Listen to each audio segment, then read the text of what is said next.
Alors, bonjour, bienvenue à Babylon Tom. Aujourd'hui, on va en faire un sur le livre qui est sorti, là, suivant les allégations, en fait, les centaines d'enfants, plus que 1000 enfants qui ont été tués dans des pensionnats autochtones catholiques. Alors, ce livre-là a été sorti en 2015 sur le sujet. On n'en a pas trop entendu parler. Euh, je pense que la meilleure façon de chercher ce livre-là, c'est de dire le mot ici, jésuite. On va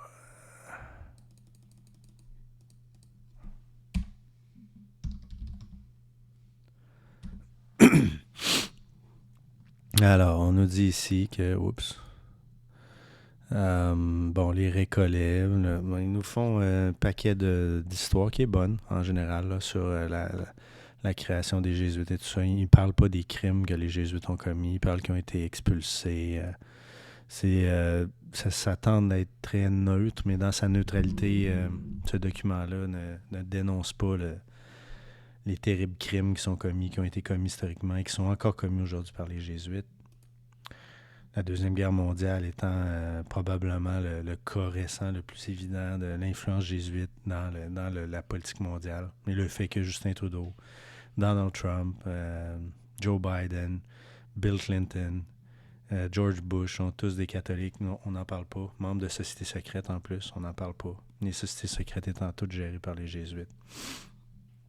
Alors, c'est ça, donc ils nous disent qu'ils ont eu la fonction d'éduquer, ils ont envoyé des missionnaires. Donc, je vous encouragerais à lire sur les jésuites. C'est quand la dernière fois vous avez vu un jésuite sur le bord de la rue prêcher l'évangile ou le catéchisme? Non. Les jésuites n'ont pas la fonction d'évangéliser, n'ont pas la fonction d'être des missionnaires. Ça a des fonctions de donner le pouvoir au pape, donc de détruire vraiment tous les vestiges d'une chrétienté biblique et de la remplacer par le paganisme papal. Donc, ça nous parle aussi des réductions qui ont eu lieu en Amérique du Sud. Et ça nous dit un peu là, que, bon, c'était des esclaves. On avait la même chose ici à Québec. Je ferai d'autres vidéos là-dessus. Là. Des livres d'actualité aujourd'hui qui sont enseignés aux écoles catholiques, dans lesquels nous expliquent exactement comment ça marchait et comment les jésuites étaient des bons prêtres qui venaient ici pour évangéliser, ce qui est un mensonge. En gros, là, les réductions, c'est rien d'autre que l'application de la loi canonique catholique, mixée avec la loi naturelle. Là, on pourrait dire la loi naturelle catholique, mais la loi naturelle catholique, à mon impression, est rentrée dans l'Église catholique beaucoup plus tard, après la création des Jésuites. Ça a été un chemin de croix, si on veut, jusqu'à Vatican II. Mais avant ça, c'était pas aussi. On n'avait pas le paganisme ou le spiritualisme qu'on peut avoir aujourd'hui dans l'Église catholique à travers le jésuitisme. À cette époque-là, c'était davantage de se soumettre au clergé. Les gens ici à Québec, par exemple, avaient un petit lopin de terre qui appartenait à un seigneur qui avait, lui, le gros lopin de terre. Et les gens qui vivaient là-dessus étaient essentiellement des esclaves.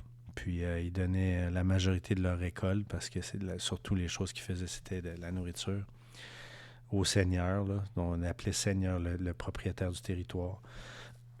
Et bien entendu, lui, il faisait l'exportation de cette nourriture-là, puis sûrement que les Jésuites avaient leur cote là-dedans.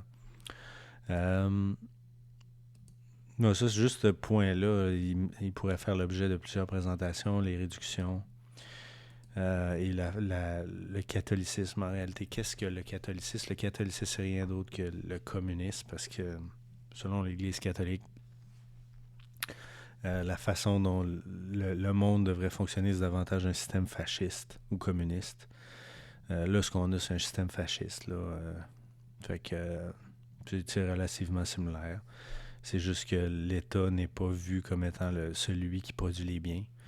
Le fascisme, c'est juste qu'on met un système financier devant l'État, puis on fait croire aux gens que les entreprises sont indépendantes du gouvernement, ou plutôt indépendantes de la papauté, ce qui est faux. Hein? Le livre de l'Apocalypse 18 nous dit complètement une autre histoire.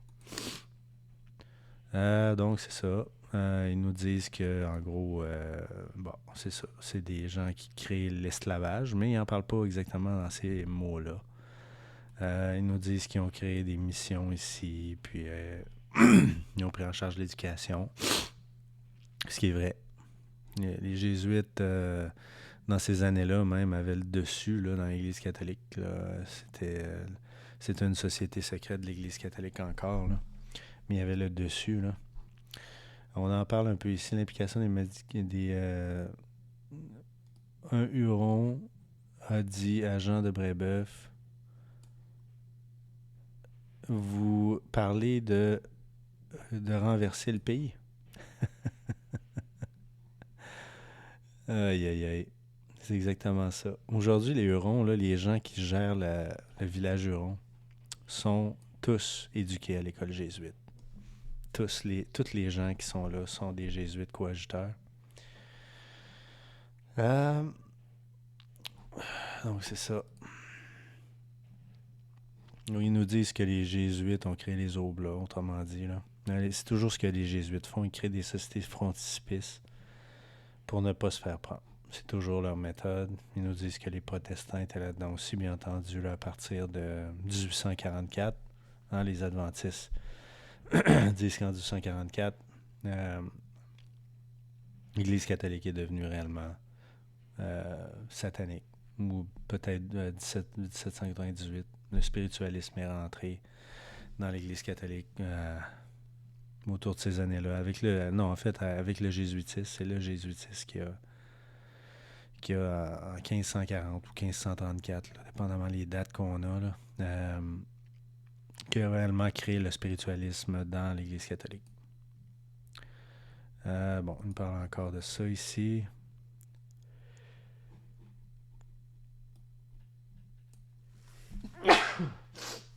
Excusez, on nous dit que les jésuites apprennent le langage amérindien pour les convertir. Donc c'est ça, c'est des excellents espions. Hein? Puis ils ont amené un paquet d'ordres là, pour évangéliser ou exterminer le protestantisme qu'il faut avoir à Québec. Hein, parce que Québec était une ville protestante avant la venue des jésuites. Il y avait 400 protestants huguenots qui restaient ici. Et après ça, les jésuites sont venus avec les Français catholiques et ça a plongé la population à 50 à 150 personnes, puis ils n'ont jamais monté au-dessus de 200 personnes avant que les Anglais prennent le contrôle. Après, la population a explosé. Voilà, donc on nous parle un peu ici des problèmes qu'ils ont eu avec les Amérindiens.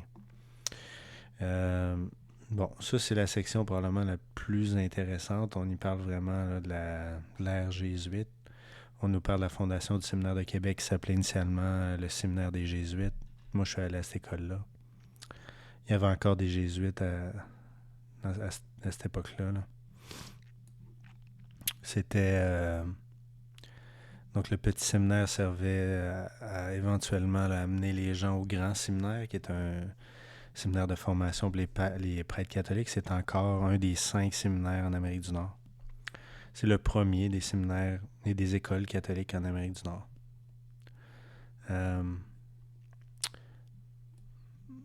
Donc, les Hurons ont été convertis à ce moment-là. Puis les Hurons sont, comme je disais, c'est la communauté autochtone qui a été convertie là, le plus rapidement. C'était une communauté qui était à proximité de Québec, donc puis de ce que je comprends, il n'y avait pas beaucoup de guerre entre les tribus ici. Là. Les Cris étaient plus à l'est. Les Hurons étaient relativement concentrés à Québec. Puis tu avais les Iroquois qui étaient plus à Montréal. Donc de ce que je comprends, il n'y avait pas tant de guerre que ça, là, mais je peux me tromper, là, je ne suis pas un expert. Tu vois, les parents étaient pas... ils voulaient pas convertir les enfants. Là, dans les rapports, on voit que les enfants se faisaient kidnapper pendant 1 an et pouvaient voir leurs parents seulement durant Noël, pendant 2 semaines. Je sais pas qu'est-ce qui forçait les parents à faire ça. Ça devait être... Les Jésuites ont toujours été une organisation terroriste. C'est la plus importante organisation terroriste de la planète, encore aujourd'hui. C'est eux qui sont derrière le COVID. Hein? Anthony Fauci est un jésuite coadjuteur, éduqué à l'université Holy Cross. Euh, bon, Guterres de l'ONU est un jésuite, un membre des sociétés secrètes catholiques. Klaus Schwab du World Economic Forum qui veut implémenter Fratelli Tutti est un jésuite coadjuteur à l'université de Fribourg. Alors, c'est tout encore d'actualité, ces choses-là. Et le discours LGBTQ, là, plus et tout ça, c'est la loi naturelle catholique implémentée dans nos lois civiles. C'est rien d'autre que ça. C'est Saint Thomas d'Aquin implémenté dans nos lois civiles au Canada, aux États-Unis. C'est le takeover catholique final que la Terre actuellement subit avant la venue de Jésus. Hein? L'état du monde sera similaire à Sodome et Gomorrhe, nous disait Jésus, Sodome et Égypte. C'est exactement ce qui se passe présentement. Donc, il y avait une réserve à Sillery. C'est encore une fois, si vous allez en bas de la Côte-Agignac, coin boulevard Champlain, vous allez voir la maison des Jésuites qui est encore là. Il y a un petit séminaire, pas un petit séminaire, un petit cimetière à l'autre bord de la rue. Ça serait intéressant de commencer à faire des excavations là pour voir s'il n'y a pas d'autres gens qui sont enterrés là. Parce que c'est des criminels, ce sont des tueurs, ce sont des terroristes, ces gens-là, les Jésuites. Ce sont des terroristes. Pas étonnant qu'on n'ait pas vu la palissade qui a été déterrée il y a 2 ou 3 ans, là. C'était sans doute une palissade des vestiges protestants de la ville de Québec. Et ça a été caché. Pas pour rien, là. À mon avis, il y avait des versets bibliques décrits sur cette palissade-là. Parce que les protestants huguenots lisaient la Bible. Et ça dit écrivez-les sur vos murs, les commandements, afin que vous soyez bénis lorsque vous sortez, lorsque vous rentrez. À mon avis, il y avait des inscriptions bibliques sur ces palissades. Et c'est la raison pour laquelle ils ne les ont pas montrées. Ça montrerait une histoire différente de ce qui est enseigné à l'école. Une histoire où les protestants étaient à la fondation de la ville de Québec. Et qu'il n'y avait pas de guerre à ce moment-là avec les Iroquois puis les Hurons. Il n'y avait pas de pensionnat. Ces gens-là venaient l'été, initialement, pour transiger avec les Amérindiens, repartaient à l'automne avec leurs bateaux et leurs cargaisons en France, à l'époque où les Huguenots étaient majoritaires en France et que Paris n'était pas pris par la papauté. C'était un monde différent, il n'y avait pas de confrontation, il n'y avait pas de désir de forcer la conversion comme les Jésuites et l'Église catholique l'ont toujours fait. Ça n'existe pas sous un règne protestant. Sous un règne protestant, on applique les lois bibliques. Et les païens, on leur parle de Dieu, et s'ils ne veulent pas l'entendre, on leur laisse la liberté que Dieu leur a donnée d'être païens, s'ils veulent être païens.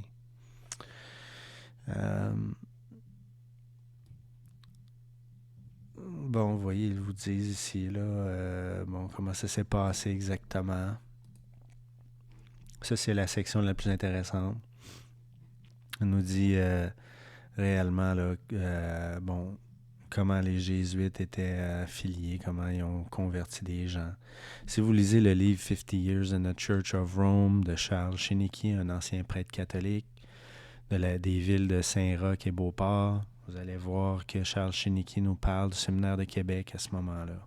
Le séminaire de Québec s'appelait initialement le séminaire des Jésuites. C'était la première école catholique en Amérique du Nord. Et il y avait le petit séminaire où je suis allé, il y avait le grand séminaire qui servait, et sert toujours aujourd'hui à former des prêtres catholiques. C'est un des 5 séminaires, je crois, en Amérique du Nord qui forment des prêtres catholiques. 80% des prêtres catholiques aujourd'hui sont des jésuites. Ça doit être plus que 80% aujourd'hui, là, je veux dire. Cette église-là est devenue une église spirituelle. Ils font une messe à Lucifer chaque année, c'est la messe vigile. C'est une église satanique ouvertement aujourd'hui. C'est juste que les gens se mettent la tête dans le sable. Donc, ils nous disent ici que les gens apprenaient là-bas les langages autochtones. Et c'est intéressant de savoir, il y a d'autres livres qui ont été écrits là, pour la ville de Québec, l'histoire du Canada français et les Jésuites. Et on nous dit, entre autres, que il y avait un homme qui était en charge des postes des postes de traite dans l'Ouest, ce qui aujourd'hui est l'Ouest américain. mais que les Jésuites ne l'aimaient pas et qu'ils l'ont remplacé par des Jésuites qui ont perdu complètement le contrôle des postes de traite. Et ça l'a mené à l'expansion des États-Unis dans l'Ouest. Donc, si ce n'était pas de la faute des Jésuites, les États-Unis aujourd'hui seraient encore ce qui est probablement ce qui est aujourd'hui ce qu'on appelle là, la Nouvelle-Angleterre, là, la zone de Caroline jusqu'à dans le Maine. Mais c'est pas le cas. Les Jésuites sont la cause de l'expansion des Américains dans l'Ouest. Bon, on parle des Ursulines. Les Ursulines qui sont ni plus ni moins l'époque où les prostituées sont venues à Québec pour populer la ville, la Nouvelle-France. Parce qu'il n'y avait pas assez d'immigrants qui venaient ici. Donc le roi a amené les putes. Puis ils ont donné les putes aux Canadiens, aux Français qui vivaient ici. C'est devenu leur femme. C'est l'héritage catholique de l'Église catholique. Des criminels qui vivaient ici et des putes. C'est ça. Pour remplacer des protestants qu'ils ont tués. Ils nous disent ici qu'ils ont fondé le grand séminaire, le petit séminaire. C'est ce que je disais.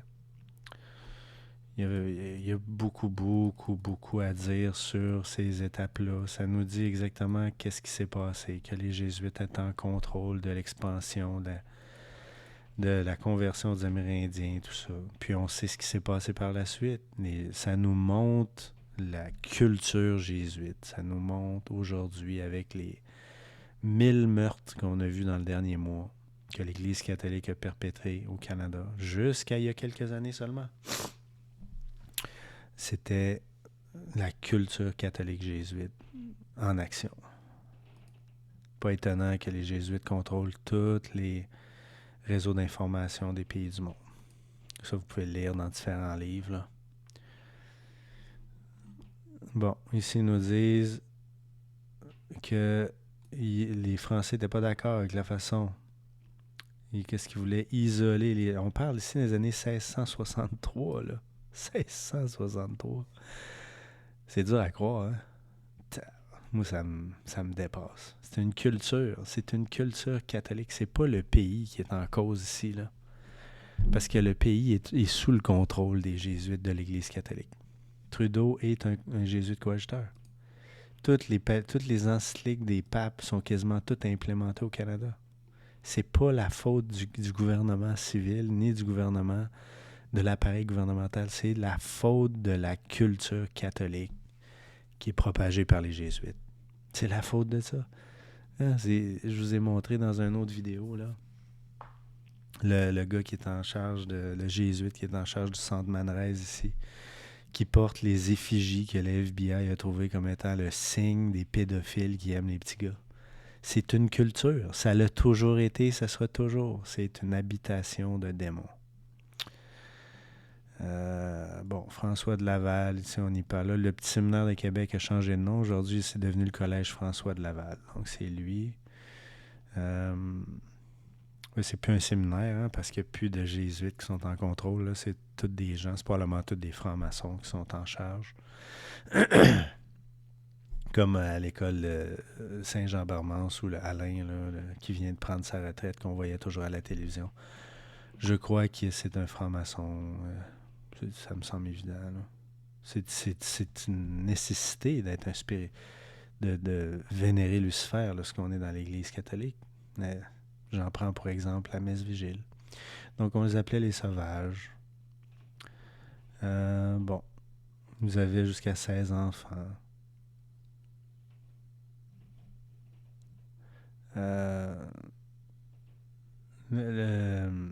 Ça c'est les Français, mais les sauvages avaient 2 ou 3 enfants. Ils excédaient rarement 4.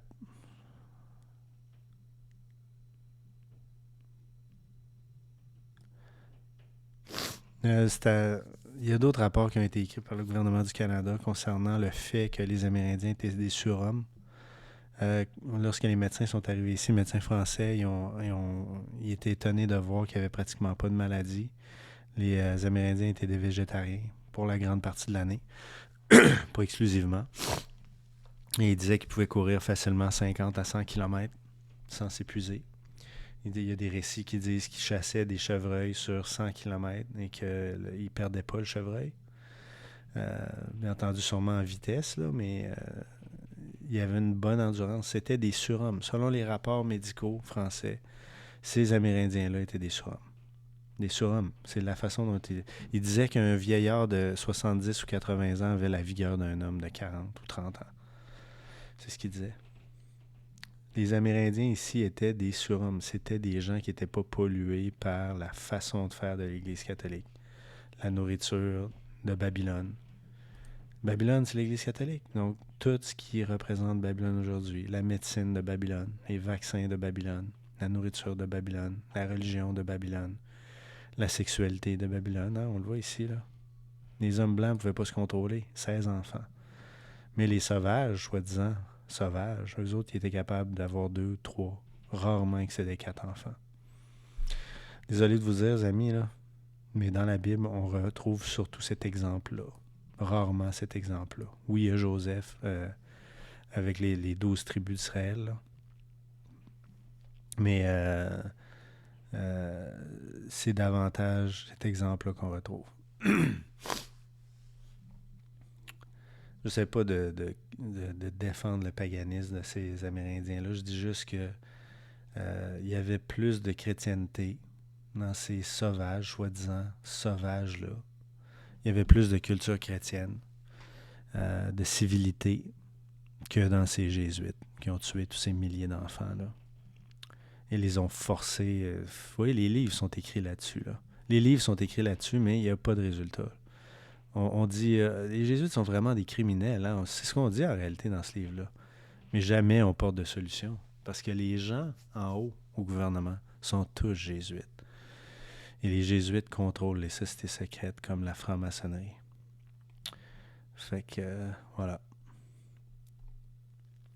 Alors, c'est un livre intéressant. On peut lire, bon, c'est en anglais seulement, là. Mais on y parle beaucoup de la ville de Québec parce que tout a commencé ici. Tout a commencé ici, au Canada.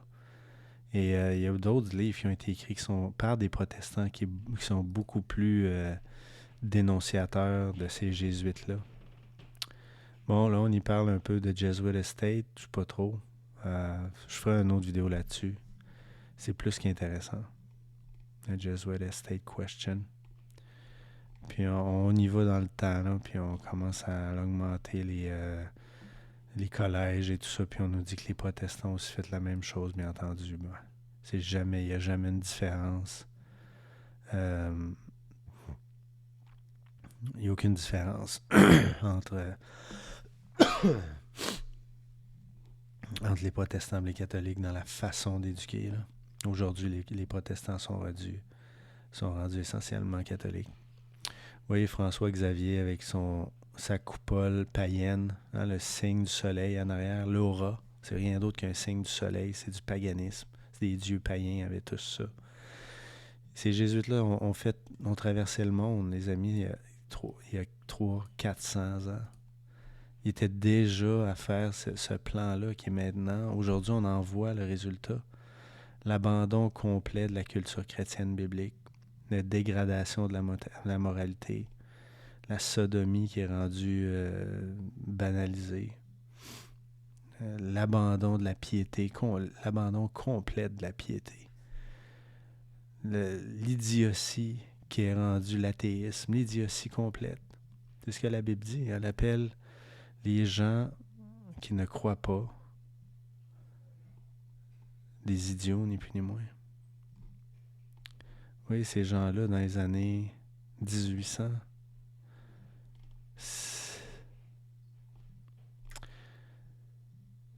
regarde-les, ces Amérindiens-là, on voit que c'est pas des Blancs.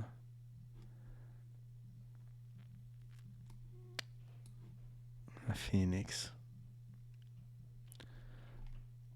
L'Église catholique est une organisation terroriste. Elle a terrorisé nos enfants. Elle a terrorisé les Amérindiens. Elle a terrorisé les protestants. Elle a tué des dizaines de millions de personnes, voire des centaines de millions de personnes à travers le temps. Les Jésuites sont une organisation secrète terroriste. Il n'y a aucune personne dans l'ordre des Jésuites qui croit en Dieu. Ils font juste se déguiser en hommes pieux pour donner le pouvoir du monde au pape. C'est juste ça. C'est une game, la religion, pour eux. Il n'y a rien de vrai là-dedans. Mais pour eux, ils lisent la Bible, ils retiennent les passages qu'ils veulent retenir pour essayer de brainwasher la masse. Et ça fonctionne. Ça fonctionne. Voilà, alors vous pouvez lire le document. C'est triste, c'est long, c'est triste. Ça montre l'histoire canadienne, comment l'Église catholique, et pas le gouvernement du Canada, là.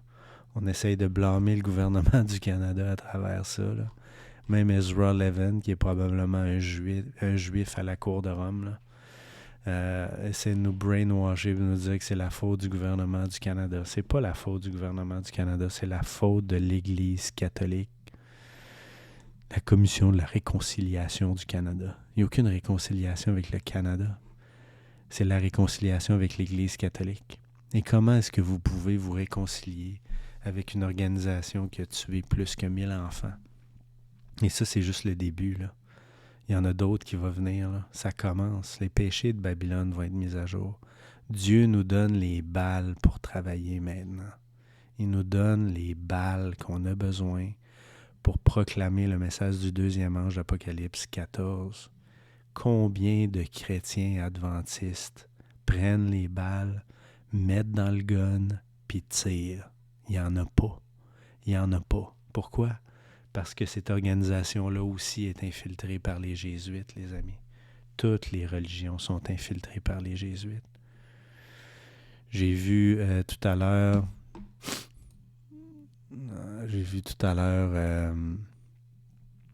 à Montréal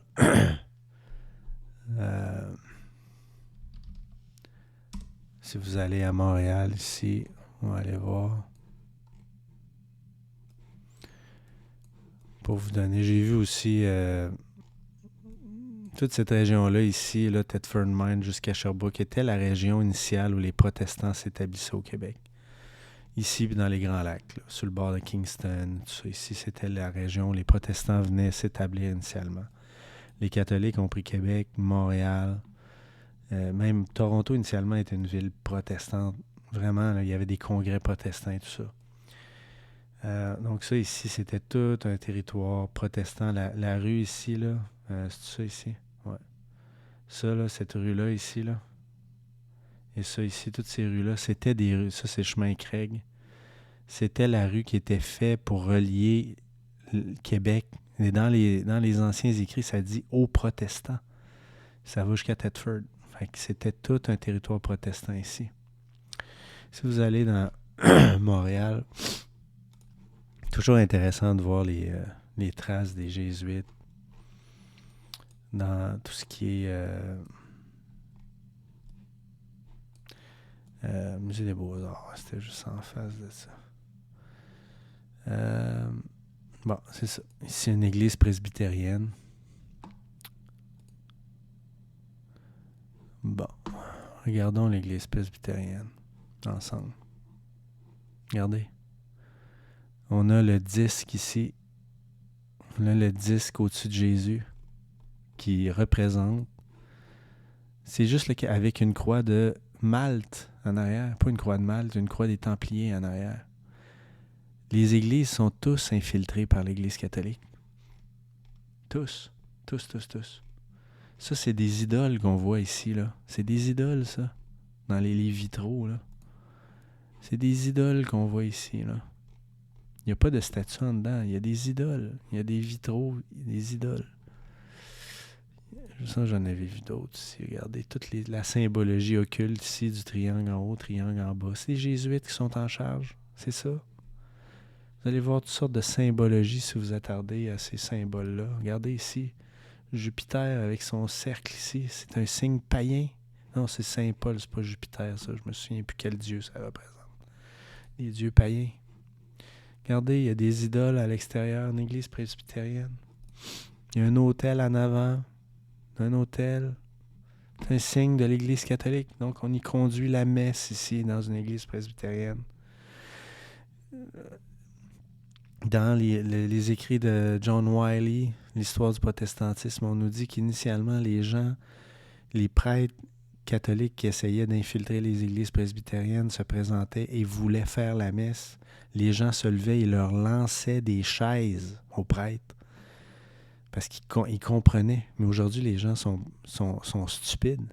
Regardez ici, on a encore ici un autre signe, le soleil des Jésuites, la croix des Templiers avec ça ici en arrière. Toutes les églises sont infiltrées par les Jésuites, toutes.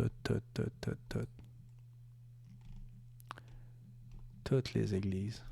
Regarde ici, un autre signe païen.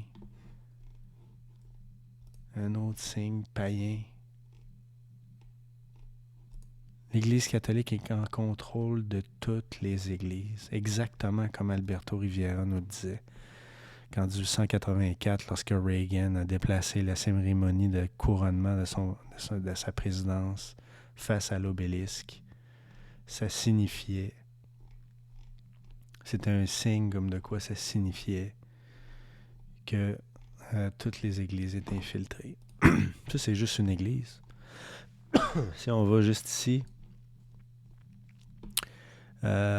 ici, ça c'est la cathédrale Marie-Reine du Monde, c'est la réplique du Vatican 4 fois plus petit. Ici, un obélisque, on a une tour, l'atrium, le mille de la Gauchetière. C'est un obélisque, ça, les amis. C'est un obélisque. On a-t-il une photo de loin de cet immeuble-là? Ouais, on l'a ici. Regardez, c'est un obélisque. Juste à côté. Juste en face. On voit l'ombre, le sud, l'est, le nord, sud, est, ouest. Donc ici, l'est, le matin, on a exactement, pas de la même façon, là, on a la pénétration du pénis dans l'église, exactement comme au Vatican, à travers l'ombre. Un obélisque est un symbole phallique, c'est un pénis. Vous allez me dire que c'est pas l'Église catholique qui a foutu ça là. Vous allez me dire ça là, que c'est un hasard. C'est un hasard qu'au Vatican, là, c'est en avant ici, là, l'obélisque. Et qu'ici, un obélisque, là, la plus grande tour à Montréal, là, vous allez me dire que c'est un hasard. Faut être stupide, non? Non, mais il y a des gens qui sont stupides, c'est incroyable.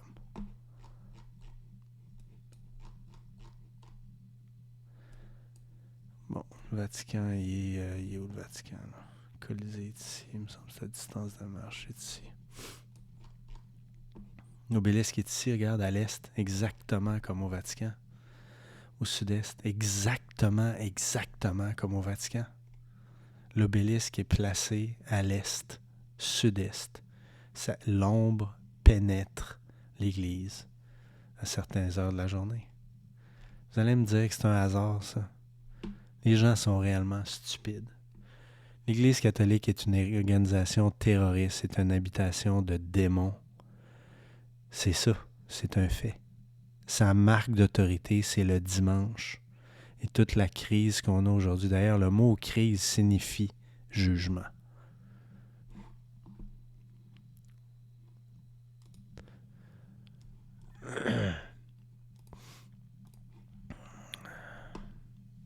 Regardez ça.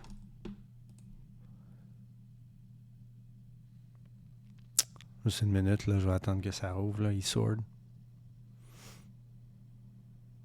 Le mot crise signifie jugement. Alors, lorsqu'on a une crise financière, lorsqu'on a une crise de terrorisme, lorsqu'on a une bulle spéculative, la crise des .com, c'est un jugement de Dieu, les amis. Lorsqu'on a une crise du coronavirus, une crise sanitaire, c'est un jugement de Dieu. Lucifer fait juste placer son scénario prophétique à la place des jugements de Dieu. Regardez ici. C'est là que j'avais vu ça.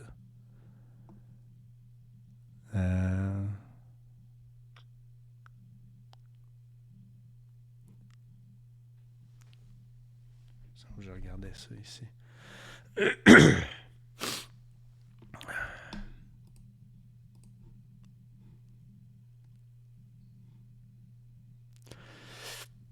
Je ferai une autre vidéo là-dessus. Là, le mot crise, le mot jugement en grec se traduit crisis, K-R-I-S-S-I-S, crisis en anglais. Crise.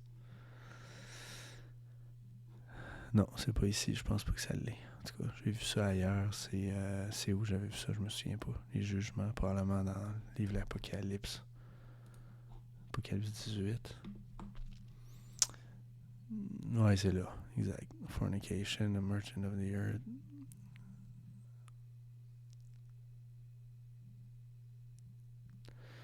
Fornication. Sins are remember. Non, j'ai oublié c'était où. Je lisais ça, là. Désolé, j'ai un rhume, là. J'ai la cervelle au ralenti, mais je ferai peut-être un autre jeu là-dessus. En tout cas, vous pourrez faire vos propres recherches, là. Le mot jugement. Jugement. Jugement, je sais pas il est où, là.